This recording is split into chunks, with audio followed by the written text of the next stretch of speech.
Então, pessoal, bom dia. Vamos nos concentrar aqui em tudo que vai ser dito. Já pedi a Deus para me ajudar a colocar da maneira mais inteligível possível e simples, né? Para que a gente possa entender o sexto princípio básico da doutrina dos espíritos, que é a lei do livre-arbítrio.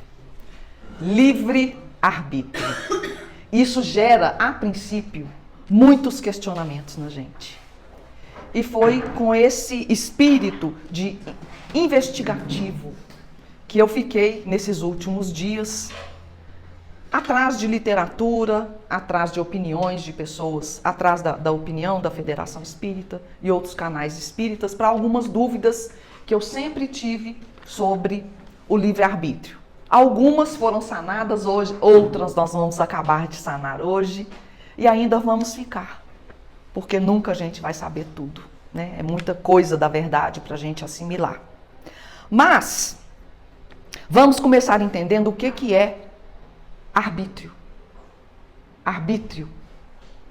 A gente sabe o que é um árbitro, né?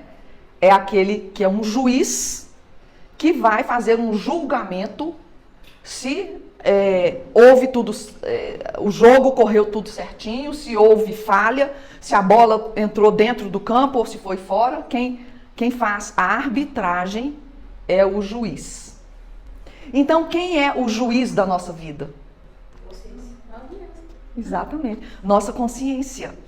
Nossa consciência é uma fita gravada por Deus. É um programa divino que está lá no âmago do nosso ser. Todo mundo tem esse programa. Todo mundo, sem exceção. E nisso, Jesus faz aquela bela promessa para nós, de que nenhuma ovelha se perderá. Nenhuma ovelha se perderá. Quem é a ovelha? Eu, você, aquele que está ali dirigindo o caminhão. Todos, sem exceção. Ao criminoso? É. O mendigo também, todos, não tem exceção. Todos somos ovelhas. Nenhuma ovelha se perderá. Essa é a missão crística. E para isso nós temos esse chip, esse GPS dentro de nós.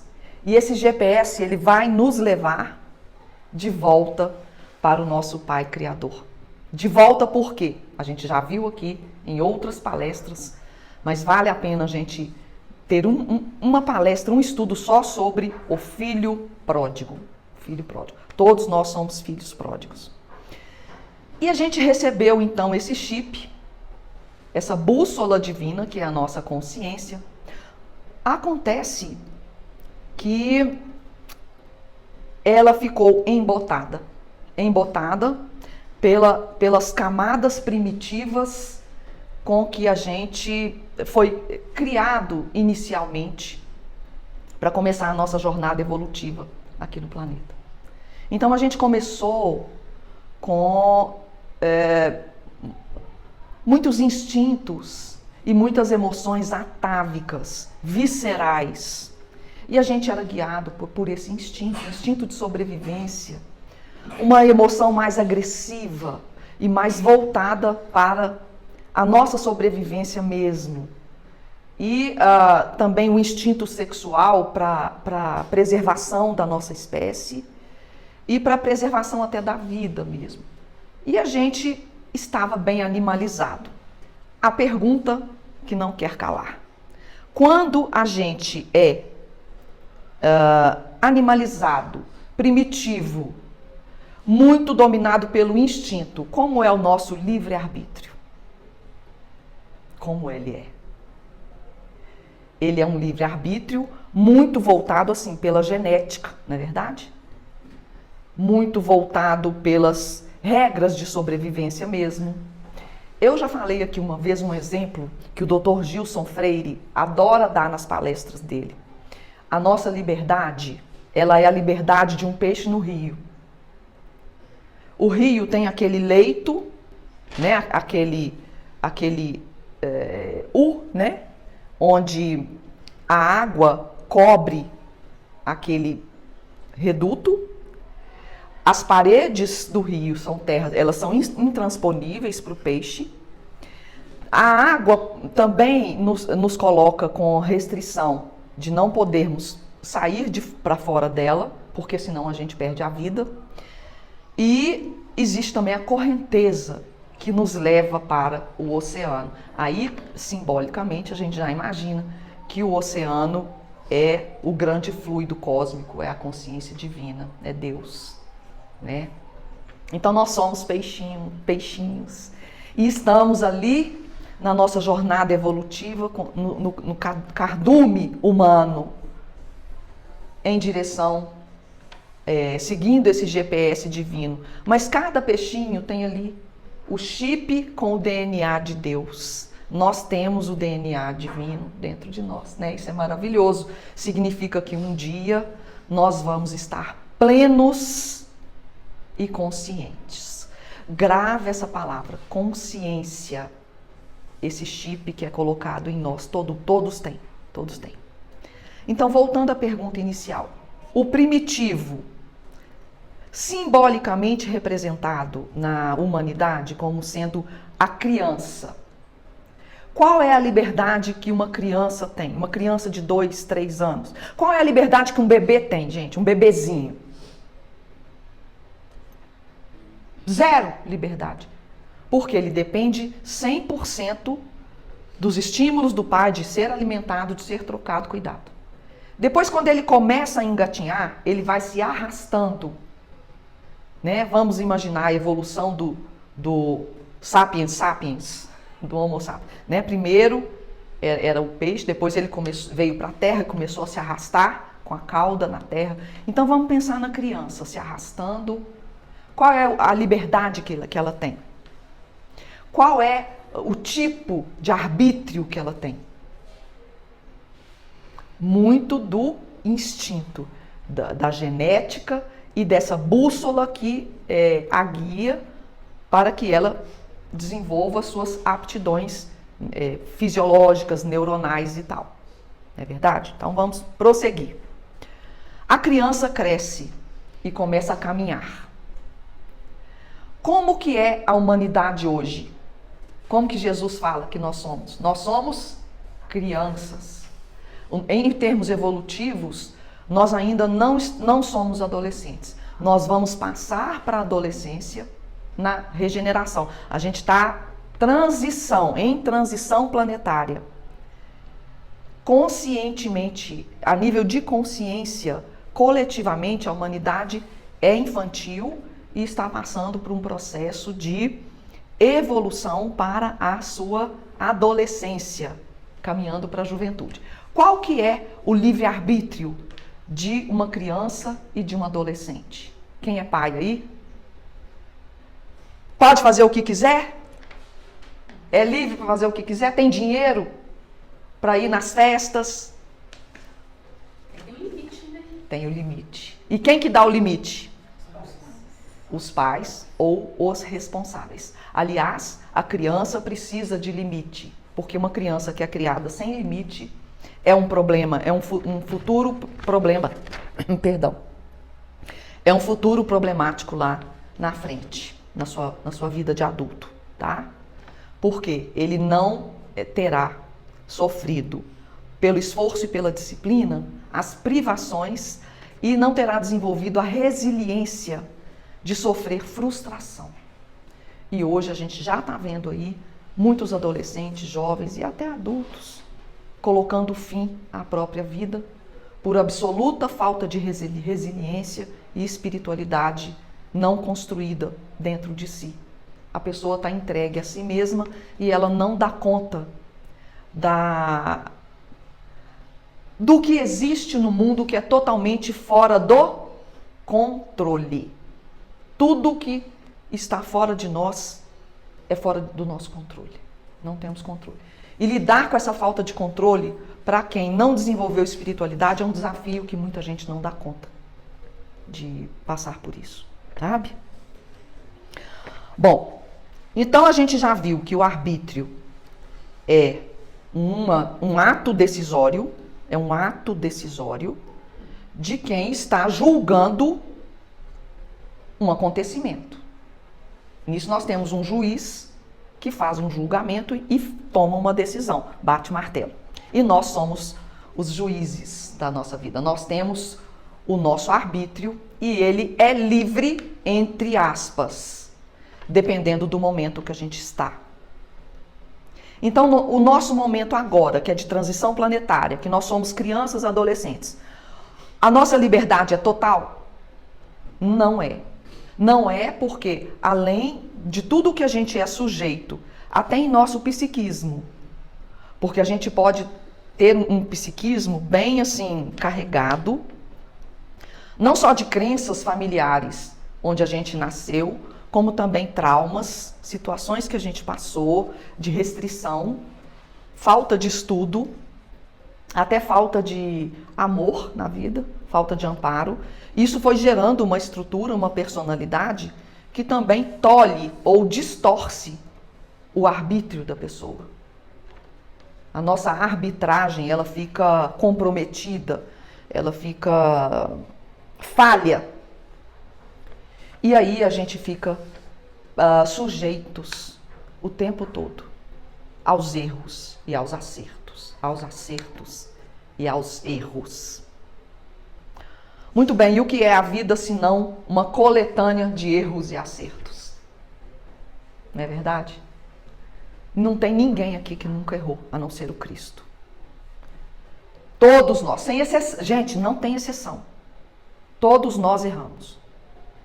E é assim. Há muitos anos atrás, eu fui numa palestra, e eu nunca vi isso depois, mas ficou muito introjetada na minha mente. A caminhada do ser humano entre erros e acertos. Então a gente começa a acertar, depois a gente erra, dá para trás.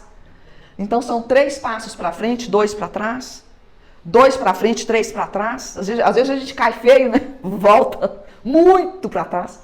Mas o engraçado é que nesse gráfico a gente sempre tem valor agregado. Ele é um gráfico que vai só subindo. Mesmo a gente não cai lá no zero onde a gente começou, não. A gente pode cair muito, mas a gente não vai no zero. A gente está sempre agregado do tanto que a gente já cresceu. É igual a criança. Ela não vai rastejar mais. Ela vai andar sobre os seus 2 pés. Depois ela vai ficando jovem, ela vai até virar maratonista, vai correr, né? Então, simbolicamente, a nossa consciência também, ela vai se descamando como as cascas de uma cebola. A gente vai evoluindo, a gente vai aprimorando, a gente vai tomando conhecimento. A gente vai entendendo, vai compreendendo, vai discernindo, porque o discernimento é a cereja do bolo. O discernimento, porque quando tudo fica muito misturado, né? Paulo de Tarso fala, estude tudo, retende o bem. Esse filtro, essa peneira, é a nossa sabedoria. É o nosso lobo frontal que vai desenvolvendo, cada vez mais aumentando a nossa capacidade de visão, a nossa capacidade de abstração, a nossa subjetividade para lidar com tanta coisa que é impalpável, intangível, que é o mundo dos adultos. E nesse intangível, nesse não palpável, o que nós temos aí de diretriz da nossa bússola consciencial? O nosso dever. Criança não tem o senso de dever. Criança quer o prazer e quer já. Criança é imediatista. Por isso que a criança precisa de limite. A criança quer ser feliz e ela quer ser feliz agora e no tanto que ela deseja. Aí vem a outra pergunta, será que não temos adultos que são assim também? Aqueles que numa explosão de raiva vão lá e enforcam a outra pessoa, agridem, Aqueles que na ânsia de terem tudo o que querem, roubam, passam a perna, usam de astúcia contra o outro em benefício de si mesmo. Então, gente, existem muitas crianças conscienciais no mundo adulto também.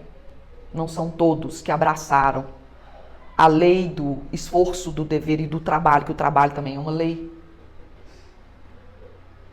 Tem ali, mas está escrito que o trabalho também é uma lei. A lei do trabalho.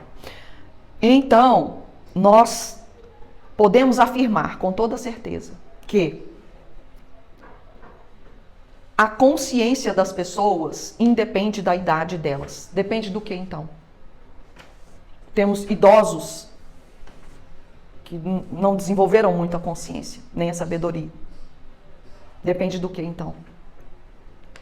Depende da evolução moral, depende da construção do caráter dessa pessoa. O caráter que ela conseguiu construir com os valores morais, éticos e espirituais que ela angariou.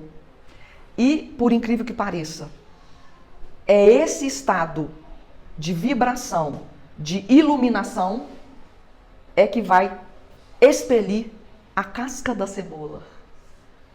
É menos uma casca de cebola na nossa consciência.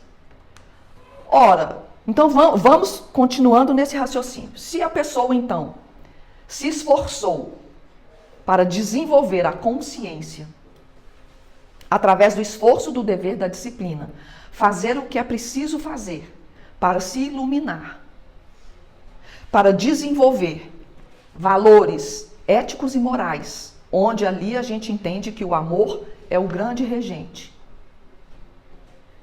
Então a gente pode entender que quanto mais consciente a pessoa, maior liberdade ela vai ter? Olha a pergunta, hein? Porque enquanto infância, temos zero liberdade. Depois a liberdade vai ficando relativa. E aí a gente já é adulto, já tem uma boa arbitragem, mesmo assim a gente tem muita limitação para fazer tudo que a gente deseja, porque o dever e a consciência nos chamam e direcionam para fazer o que é preciso. E o espírito que já se tornou sábio e puro? Gente, essa equação é assim. Quanto mais consciência, mais liberdade. Porque Deus, a gente é assim com o filho. Quando você tem um filho que você sabe que ele é responsável, que ele cuida das contas dele, cuida do corpo, você vai dando a chave do carro, vai deixando ele chegar mais tarde, sabe que ele vai estar com boas pessoas, você confia responsabilidades, até chegar num ponto que você confia a conta do banco. Meu filho, né, você fez contabilidade, eu estou com a minha cabeça fraca, faz a gerência aí da nossa conta bancária. Gente, isso é uma simbologia. Assim é o Pai conosco. Quanto mais formos confiáveis para Deus, para Cristo, para o Evangelho que Ele nos ensina, quanto mais retidão e mais consciência, mais a gente vai receber liberdade para a gente fazer o que a gente acha que é preciso. Agora, olha que interessante. Quando a gente acha que é preciso algo, a gente estando espírito de luz e consciente, o que será que nós vamos querer? Vocês já pensaram? Quando eu for puro, evoluído, o que eu vou desejar? Alguém já fez essa pergunta? Eu já me fiz essa pergunta. O que eu vou querer? Atingir a consciência, amo, vibro luz. Qual vai ser o meu desejo? Estar com o Pai, gente. Estar com Cristo. Eu vou querer estar com Ele, na barra da saia dele.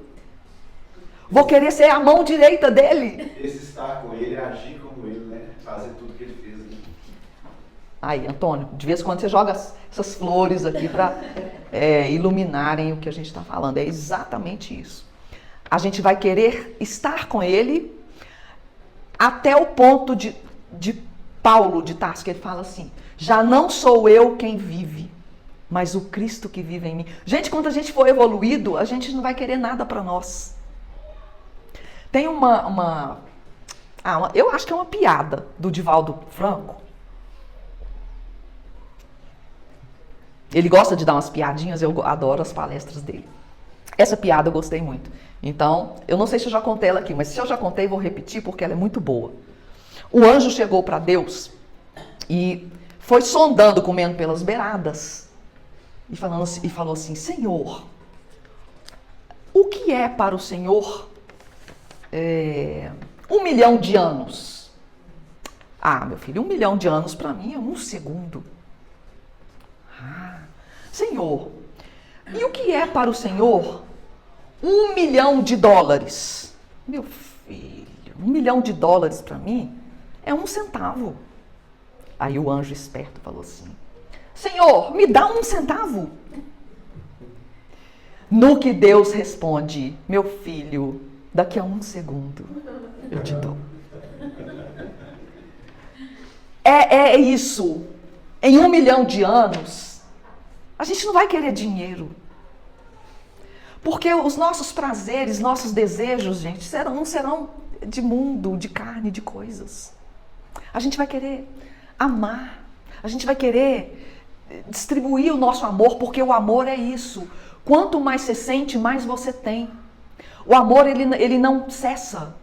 Não é igual, vou fazer uma doação, eu tô com R$1.000, eu vou doar R$200 pro FEA. Aí eu doei R$200 pro FEA, aí a minha conta continuou R$1.000. Não, ficou 800. Né? 1.000 menos 200, 800. O amor não. O amor, eu dou o amor. Aquele amor que eu doei já foi entrando ali, igual uma nascente que brota infinitamente. O amor nunca esgota, pelo contrário, ele só aumenta. Então, quanto mais amor você sente e doa, mais amor você tem para doar. E aí, a sua vontade, o seu ímpeto é de querer doar muito, porque você tem muito. Nossa, eu tô com excesso de amor, tem que doar isso. Não dou conta de consumir esse amor. E aí você fica querendo encarnar em mundos que estão precisando de amor. Você quer construir um mundo, porque a gente vai chegar nesse ponto, não vai? Nós vamos fazer, vou fazer um mundo para mim. Vou pegar um bocado de alma que o Senhor criou e vou cuidar dessas almas no meu jardim de infância, no meu mundo. Foi isso que ele fez, né? Foi isso que Jesus fez. Jesus fez o mundo. O Senhor, manda alunos para o meu instituto aqui. Meu instituto está prontinho. Aí viemos nós. E aí o professor veio, nosso mestre, nos ensinou. E está aí, todo dia nos ensinando como crescermos, como evoluirmos. Mas então, deixa eu ver se a minha colinha, eu estou seguindo tudo. É importante a gente falar que nessa nossa jornada evolutiva, nós somos artífices. Nós somos construtores do nosso destino, tá? Então quer dizer que o nosso destino não está traçado? Olha, o nosso destino o destino maior é chegar até Deus, ele está traçado. É o peixinho no rio, com o GPS e a correnteza que leva para o oceano, isso aí já está traçado. O grande destino nosso já está traçado. Mas e o destino pessoal, individual, desse ser que está aqui, esse ser lindo que está aqui na minha frente? O destino dela foi traçado por ela no decorrer da caminhada dela e está sendo traçado por ela no futuro com a caminhada dela agora. Tá entendendo? Nesse sentido, somos artífices da nossa trajetória e do nosso destino. Então, significa que nós co-criamos o nosso destino. Porque o Criador também tem um plano para a gente. Ele conhece cada um de nós. E ele tem um projeto, um plano para cada um de nós. Ai, Senhor, qual é o meu plano? Não sei. Liga sua consciência e seu coração com Deus que você vai descobrir. Ele vai falar. O GPS, eu não tenho acesso ao seu GPS. Só você que tem. Tá lá. Esse chip, né? Esse chip divino da consciência. Então, essa palavra somos artífices do nosso destino, quem falou foi Leon Denis, tá? Então, nós temos realmente nosso planejamento reencarnatório que meio que constrói o básico da nossa trajetória, mas nós, com o nosso esforço, com o nosso trabalho, nossa dedicação e o nosso livre-arbítrio, o que é arbítrio? Decisão. E a decisão, ela tem a ver também com a nossa vontade. A gente tem que ter vontade, nós temos que trabalhar a nossa vontade para que a gente decida coisas boas. Mas eu sempre vou decidir coisas boas? Infelizmente, no estágio evolutivo que a gente está, a gente não sabe tudo. Então, de vez em quando, a gente vai pisar no tomate. A gente vai pisar no tomate. E tá tudo certo, tá tudo bem. Mas e o criminoso que bateu, matou, roubou, estuprou, fez tudo errado na vida? O que nós falamos? Alguma ovelha se perderá? Não. Mas o livre-arbítrio, ele tem um postulado que é o seguinte: você é livre para escolher o tempo que você fatalmente vai evoluir. Fatalmente, nós estamos predestinados a evoluir. Mas quem está escolhendo ficar nas trevas, nas sombras, na violência, na vingança, nós temos aqui casos, né, nas nossas reuniões mediúnicas, dos espíritos que estão presos na vingança. Onde estava Deus quando deixou acontecer isso? Onde estava Deus que permitiu fulano fazer isso? Deus estava onde ele sempre esteve e sempre estará. Somos nós que nas nossas bagunças e lambanças, a gente cai numa situação que tem a ver com o nosso aprendizado e o infeliz que está naquela vibração também, coitado da mão que promoveu, né? Ai daquele que, por intermédio de quem venha o escândalo. Quem sofreu o escândalo, a vítima, também não está ali injustamente ao acaso, até porque não existe acaso.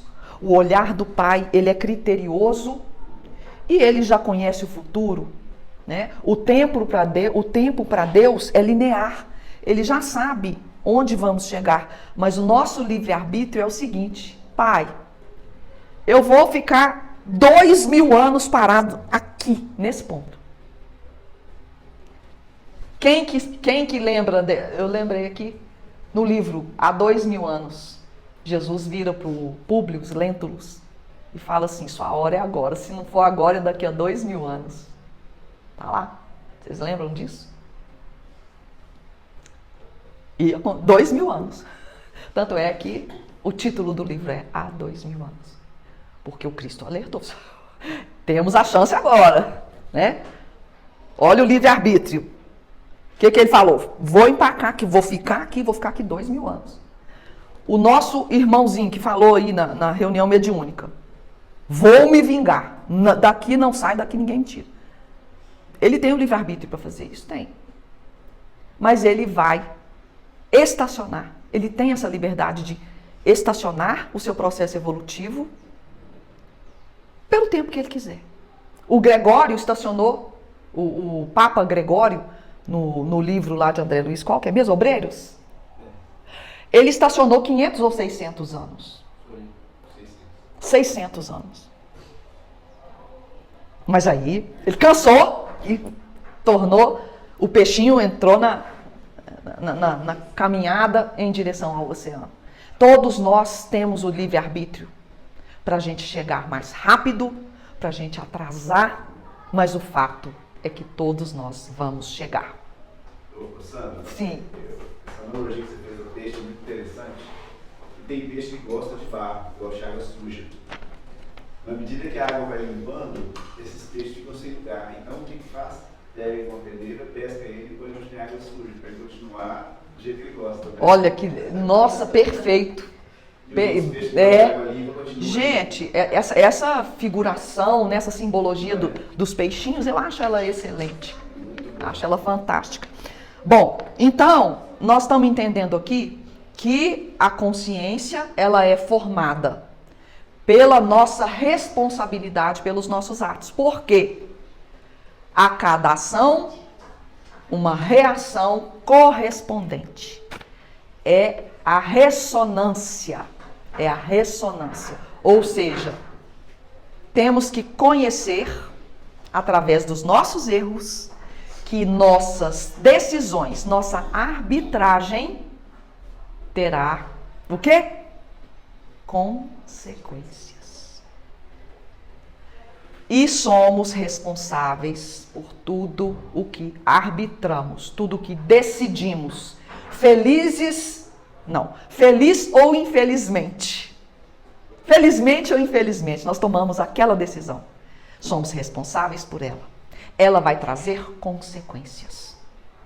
Consequências de natureza que umas a gente conhece, outras a gente nem conhece. Porque a gente não sabe como elas vão reverberar na vida das outras pessoas. Como que nossas decisões vão impactar os outros. Isso já foge ao nosso controle. E a gente fica responsável por isso? Ah, meu Deus! Olha o tamanho da encrenca se a gente não tiver plenamente conscientes do que a gente precisa escolher. E aí vem outra pergunta. Gente, esse assunto é um assunto que nunca vai esgotar. Eu já vou avisando. A gente vai sair daqui com muitos questionamentos. Eu estou escolhendo o tempo todo? O tempo inteiro. Inclusive o que eu penso. O que eu vou pensar, a temática do meu pensamento é minha escolha. Olha que louco isso. O material que eu penso e a emoção consequente disso vai criar uma sintonia, uma frequência vibracional, uma luz própria, onde eu poderei ser identificado pelos espíritos que nos acompanham. Eles não precisam saber o que a gente é, basta olhar para a nossa energia. Olha que loucura isso.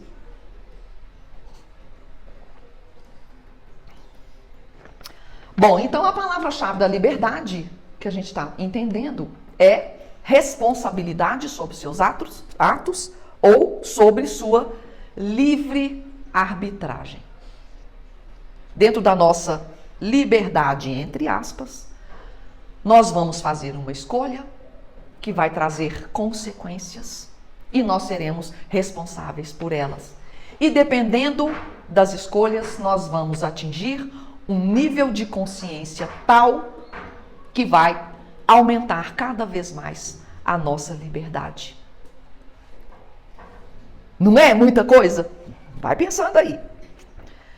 A liberdade da escolha vai aumentando à medida que vamos evoluindo, nós já vimos isso hoje. Como saber se as nossas escolhas foram corretas? Essa é uma pergunta, assim, terrível. Porque muitas vezes a gente não sabe se o certo é falar ou calar.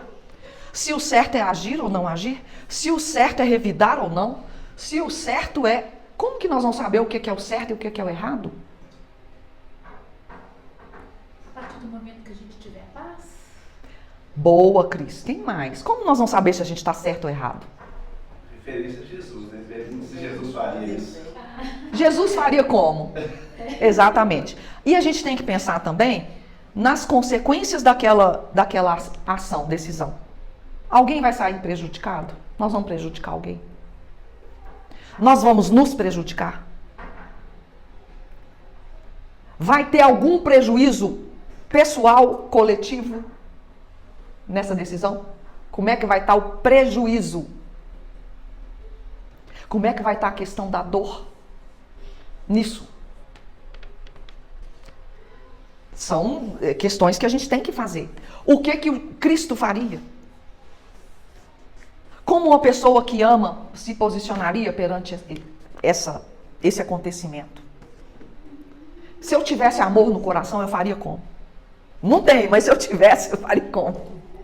Não é? Que às vezes a gente não tem amor por aquela pessoa, aquele trabalho, né? Não tem. Mas se eu tivesse amor, eu agiria como? Tá? E nós temos um cuidado a fazer. Lembra do orar e vigiar? Todo mundo lembra, né? Todo mundo lembra. Pois é.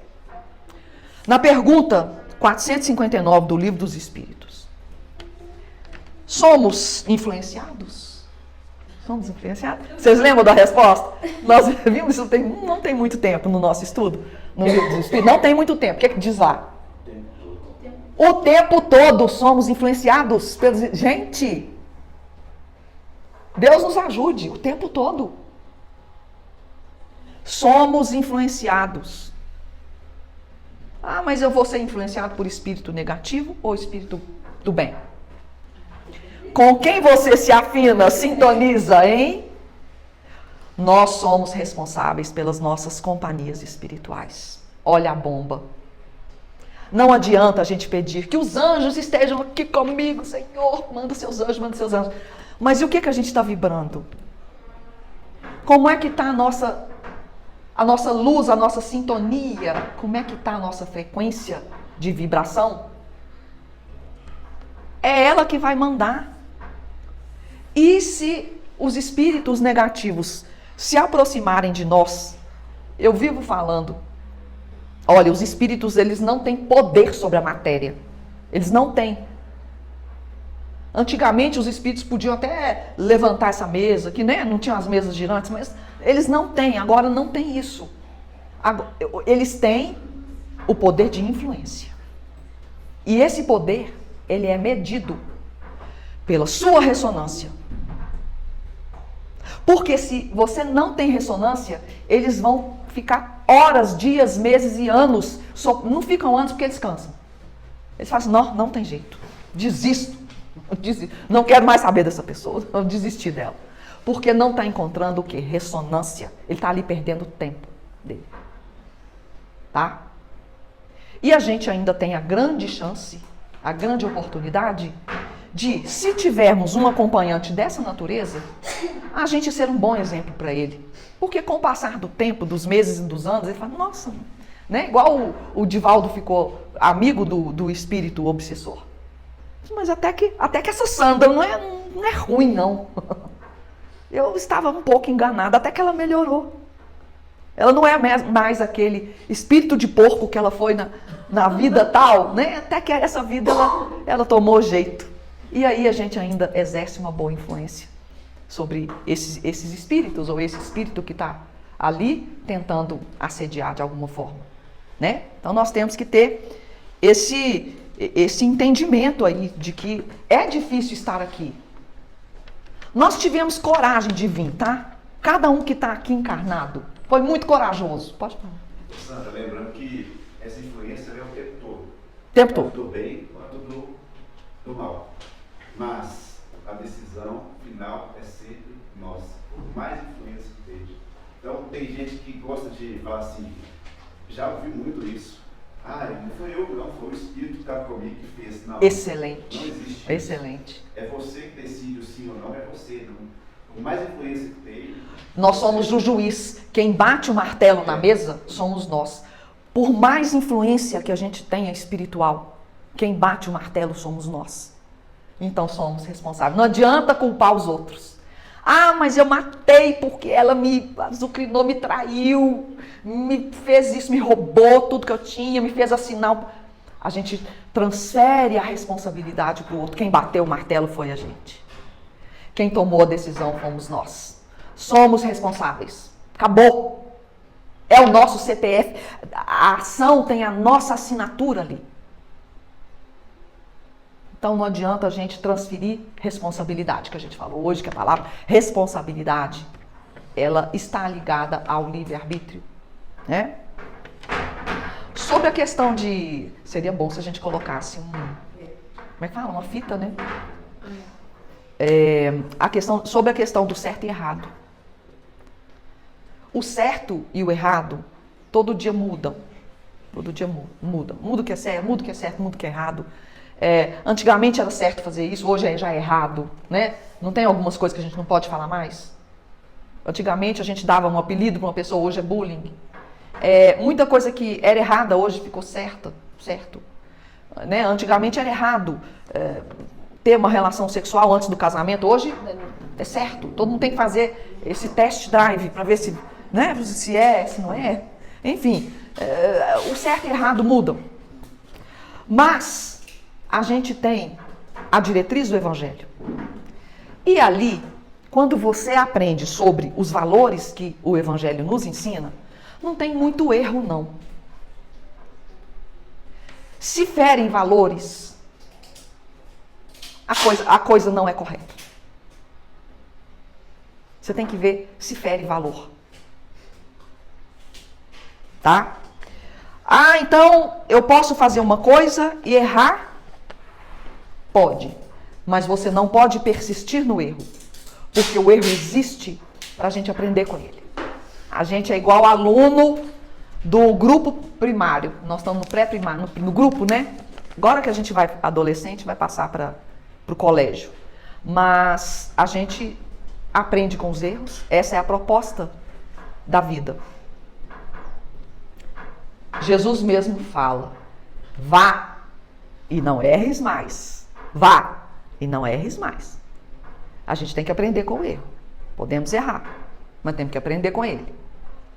Porque senão a gente vai estacionar.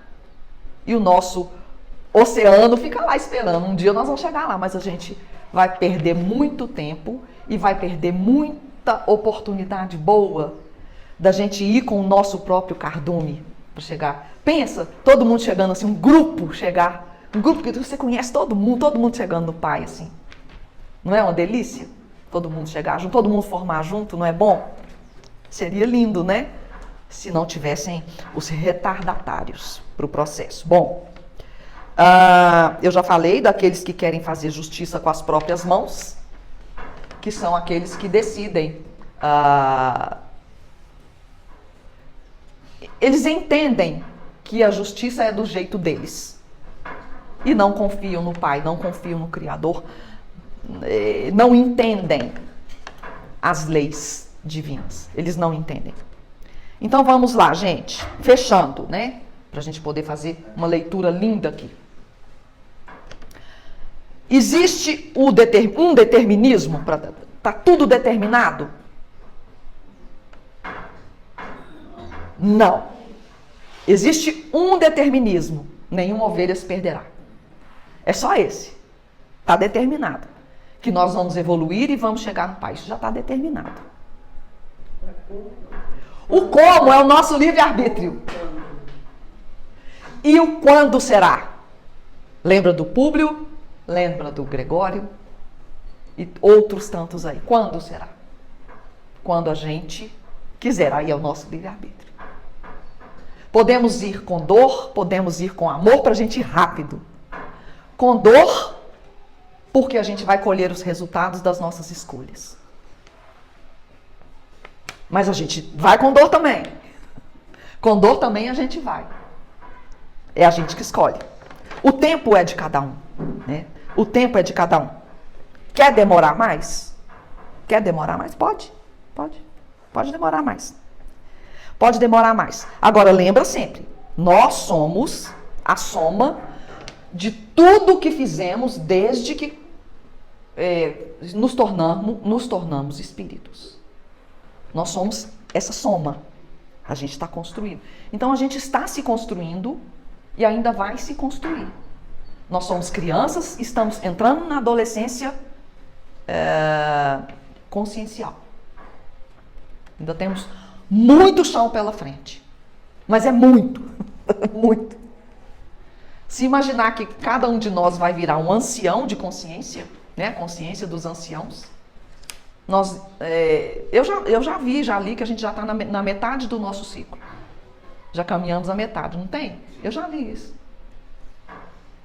Transição planetária do livro de volta. Ah, tá. Nós já caminhamos a metade, então tá bom. Já andamos muito. O pior já passou. É isso que a gente tem que ter em mente. O pior já passou. A gente já fez muita besteira. mas agora a nossa tendência é ficarmos mais leves, né? Sair do barro, né, Antônio? Sair da lama lá do rio e ficar mais assim na água limpa pra gente ir rápido.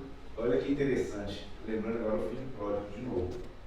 O pai, quando viu o filho, ele não esperou o filho chegar até ele. Ele viu o filho, na hora que o filho estava no meio do caminho, ele foi encontrar com o filho para tentar trazer ele, porque no meio do caminho para frente pode ser que o filho se perca. É o que está acontecendo com a gente. É o que está acontecendo com a gente. Como é que o pai está vindo através da gente? Através do Evangelho, através disso que a gente está fazendo aqui. Então a gente está no meio do caminho, está vindo ao nosso encontro através dessas palestras, desses estudos. Ele está aqui. Ele está aqui, com certeza. Né? O próprio Cristo está aqui. Ele tem essa coisa de estar em todo lugar, porque ele tem o dom da ubiquidade, né? E os guias da casa, os anjos responsáveis pelo nosso processo evolutivo, né? Adorei. Exatamente. Deus já veio ao nosso encontro, né? O livro de cabeceira, que todo mundo tem, né? Tenho certeza que todo mundo tem. É muito legal, porque ele fala das nossas encarnações. Né? Ante o livre-arbítrio, capítulo 7, do livro da Esperança Chico Xavier. Jesus disse: não te admires que eu te haja dito ser preciso que nasças de novo. Então a gente erra e a gente supera, faz outra vez, fecha um ciclo, entra um novo ciclo, a gente está sempre fechando o ciclo, começando o ciclo, evoluindo, enfim. Não, agora outra coisa.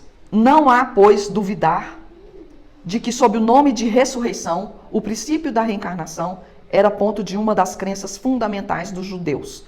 Ponto que Jesus e os profetas confirmaram de modo formal, de onde se segue que negar a reencarnação é negar as palavras do Cristo. Porque os judeus, gente, eles sempre acreditaram na reencarnação. E o Cristo não negou a reencarnação. Negar a reencarnação é negar o Cristo. E a reencarnação é o quê? É a nossa grande oportunidade de começar de novo a termos escolhas mais felizes. Né? Surgem aqui e ali aqueles que negam o livre-arbítrio, alegando que a pessoa no mundo é tão independente quanto um pássaro dentro do alçapão. E justificando essa assertiva, mencionam a junção compulsória do espírito ao veículo carnal, os constrangimentos da parentela, as convenções sociais, as preocupações incessantes da preservação, as imposições do trabalho e a obediência aos regulamentos constituídos na garantia da ordem terrestre, esquecendo-se de que não há escola sem disciplina. Não há escola sem disciplina. Certamente todos os patrimônios da civilização foram erigidos pelas criaturas que usaram a própria liberdade na exaltação do bem. No entanto, para fixar as realidades do livre-arbítrio, examinemos o reverso do quadro. Reflitamos, ainda que superficialmente, em nossos irmãos menos felizes para recolher-lhes a dolorosa lição. Pensemos no desencanto daqueles que amontoaram moedas ao longo do tempo, acumulando o suor dos semelhantes em louvor da sua própria avareza. Sentem a aproximação da morte, sem a migalha de luz que lhes mitigue as aflições nas trevas. Pensem nessas pessoas. Imaginemos o suplício dos que trocaram veneráveis encargos por fantasiosos enganos, a despertarem no crepúsculo da existência, qual se fossem arremessados sem perceber as securas asfixiantes de escabroso deserto. As pessoas que ficam velhas, chegam, né, à velhice e despertam. Nossa, o que foi minha vida? O que eu fiz? Ponderemos a tortura dos que abusaram da inteligência, reconhecendo à margem da sepultura os deprimentes resultados do desprezo com que espezinharam a dignidade humana. Eu já li num desses livros aí, um escritor famosíssimo, que fez livros terríveis, assim, terríveis, de quedas morais e desvirtuamento sexual, assim, Eles não falam o nome não, mas eu imagino quem seja, porque a gente, quando é psicólogo, a gente tem acesso a essas leituras, né? E ele despertou lá ensandecido de remorso, porque era inteligentíssimo, escreveu com brilhantismo, mas escreveu coisas assim, horríveis, acreditem em mim, coisas assim, tenebrosas, tá? Consideremos o martírio dos que desvirtuaram a fé religiosa, anulando-se no isolamento improdutivo, ao repararem no término da existência que apenas disputaram esterilidade do coração. E sem falar nos abusadores, né? Nesses lugares aí que os abusos e os desvarios também aconteciam. Quem já leu aqui a Abadia dos Beneditinos? É um livro pesado, sobre padres e freiras. Meditemos no remorso dos que se renderam à delinquência, hipnotizados pela falsa adoração de si mesmos, acordando abatidos e segregados no fundo das penitenciárias do sofrimento. Ninguém pode negar que todos eles, emanados ao cativeiro da angústia, foram livres. Eram livres. Conquanto os empeços do aprendizado na experiência física foram livres para construir e educar, entender e servir. E o que eles fizeram com a oportunidade?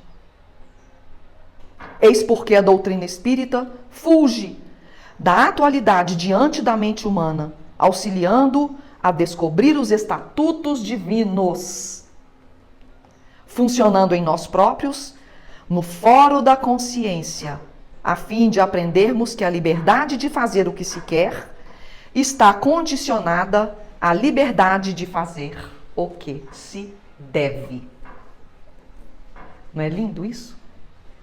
A liberdade de fazer o que se quer está condicionada à liberdade de se fazer o que se deve. Tá?